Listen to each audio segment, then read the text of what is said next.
webinar on the future of European space policy.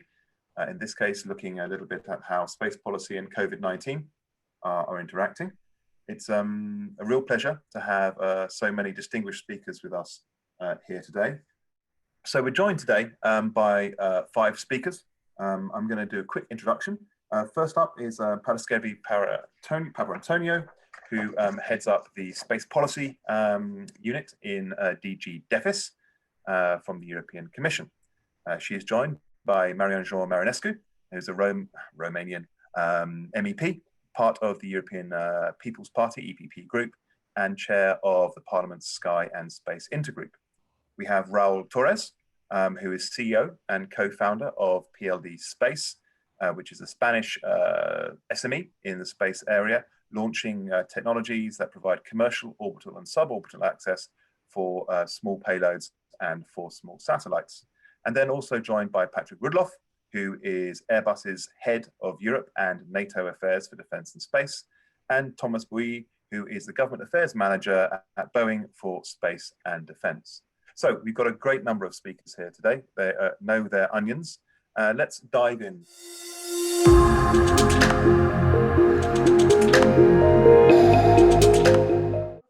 The European space sector is crucial for our resilience, for the greening, for the digitalization of the European economy.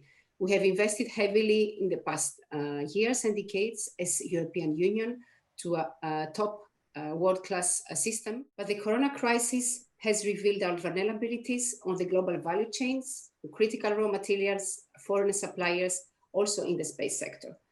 This crisis is a wake-up call. It accelerates many trends. Last October, the European Council called on the Commission to enhance strategic autonomy in space. This is not about closing the door to our partners, nor about isolating ourselves or blocking foreign investments, but this is rather about developing and maintaining our European infrastructures, technologies, skills and competencies, and of course, reducing critical dependencies on third countries. The second pillar of our action is, of course, the robust budgetary envelope in the next multi-annual budget, but also in terms of financing, under Horizon Europe, there will be a dedicated cluster to digital industry and space. We need to ensure that more funds for research and innovation go into new developments in the field of new space. Finally, we need policies that ensure a more level global playing field for the industrial ecosystem to recover and thrive. I think that COVID crisis affected this sector, but I think that can recover faster than other sectors. And I think that there are 2 different things: the future of this policy and the recovery from crisis. We have to work on these 2 issues in parallel: digitalization and also greening. Digitalization is clearly connected with space, but even greening is connected with space, because space will help different sectors to take measures that will decrease the emissions. For applications, this is the most important thing. We have some satellites up there. We have to see the effect of these systems on the ground, and we have to develop application. We do not have communication, and we need this. And generally, we need a GovSatcom. It was said by the Commission that we should be a space power. Yes, I agree. EU should become a space power. But for this, we need autonomy. And for this, we have to work to develop the new system.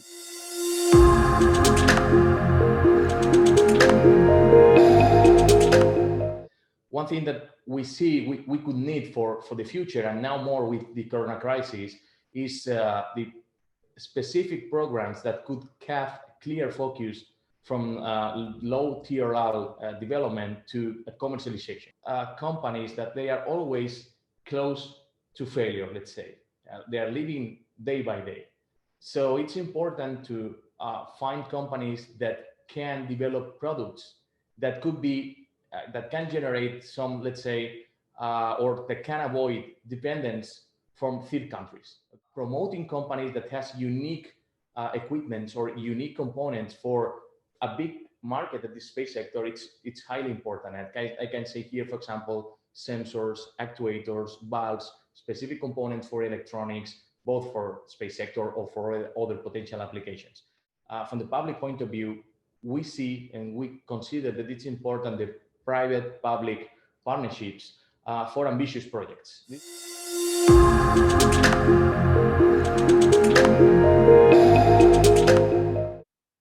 We see that finally at the EU, at the European level, both the two main public actors, ESA and EU, already reacted very quickly. Partnership to complement the traditional EU collaborative research activity should be implemented because it will be complementary.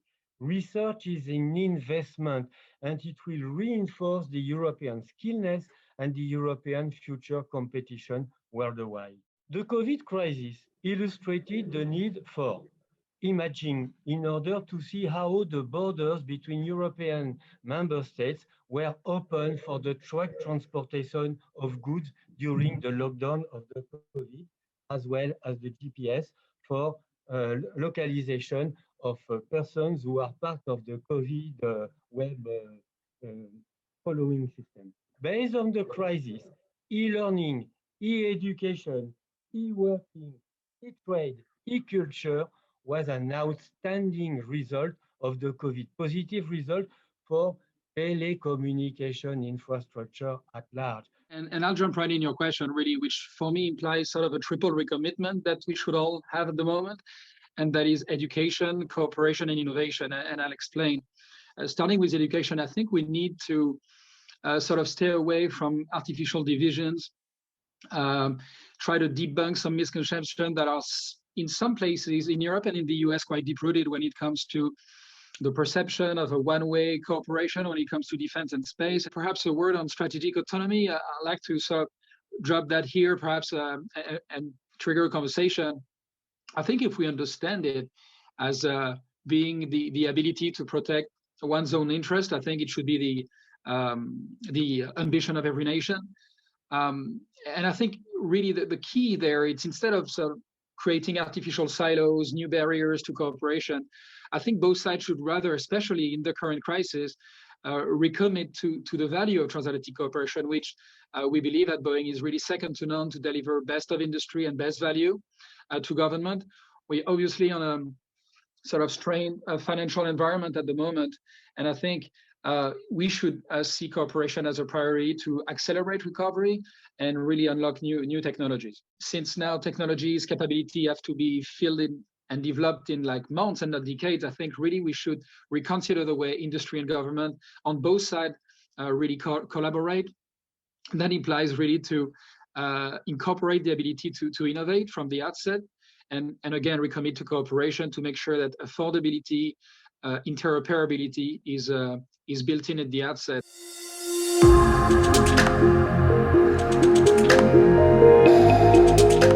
Space is the illustration of real cooperation. Also, looking from the space, we see no borders. So whatever, we have many successful examples. Europe has become more and more conscious of the need to rely on its own feet. Creating the autonomy is not excluding the cooperation. Governance is also very important. Governance of the systems.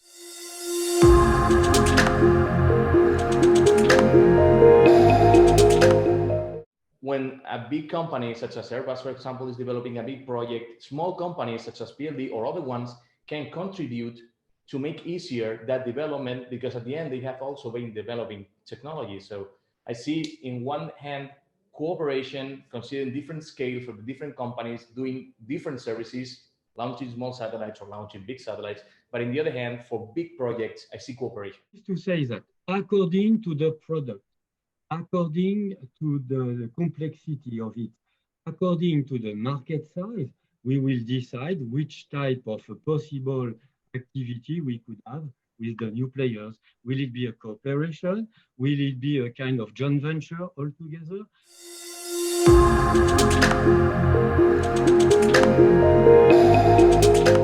three drivers that perhaps explain this ability for the US in some pockets to lead the way in terms of innovation.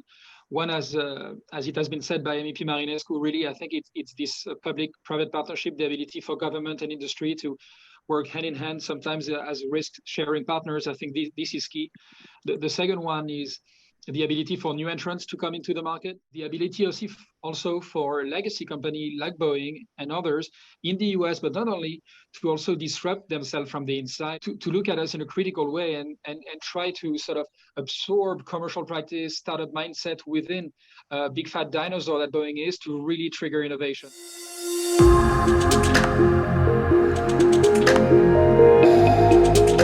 In Europe, we don't have this culture of entrepreneurship, of risk-taking approach, and not only in the space sector, but this is overall.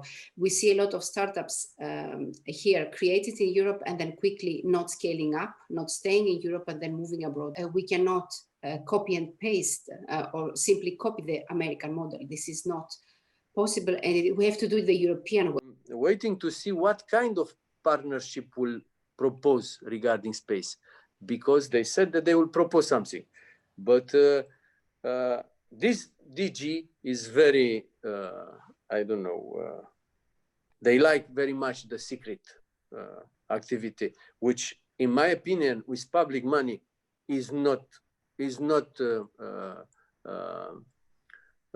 normal. The Commission is very, very transparent, actually. So I don't like this type of ping pong with Mr. Marinescu, but it's okay. On the partnership on space, as was mentioned by the industry partners, it's been something that the Commission has been trying to push forward for the past years. And unfortunately, we have so far faced a lot of resistance by member states, and we haven't been so far successful to put forward a concrete proposal.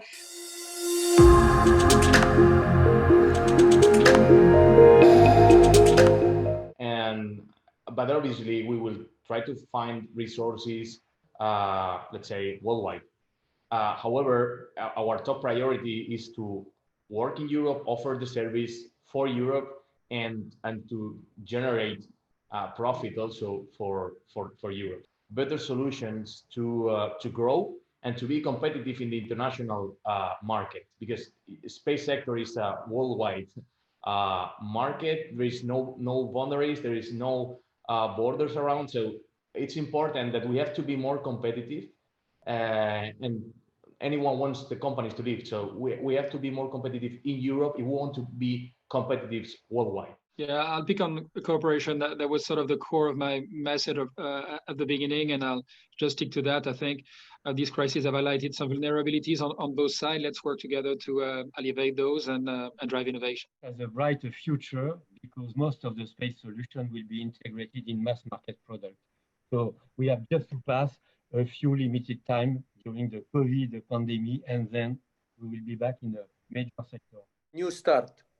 Connectivity would be the word for the Commission, this side. Secure connectivity.